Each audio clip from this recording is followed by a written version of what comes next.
Actually, nag-worry ako sa kanya, kay Vice President. Sa tingin ko, she needs to talk to some professionals and maybe some close friends and family para mailabas niya yung yung mga nasa damdamin at nasa isip niya.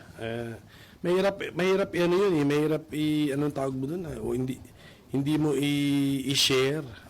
So, yun lang po ang masasabi ko. Sana may mga close friends siya and family na nakikinig and ma-advisean siya na meron siya mga sessions na ilalabas niya yung mga damdamin na ganun.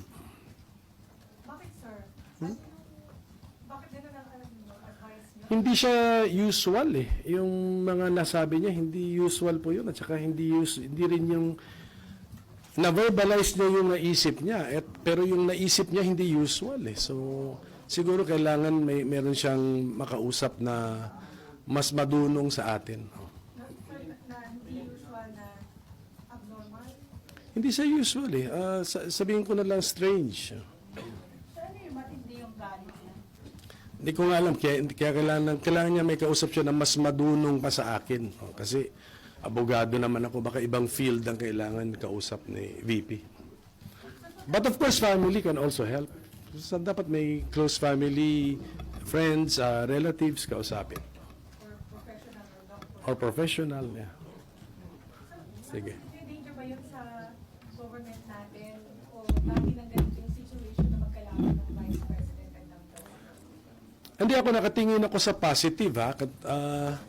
Mabuti nga itong ganito ka attentive to detail ang ating Vice President and willing to criticize the administration kasi nagkakaroon tayo ngayon ng check and balance. At least may check.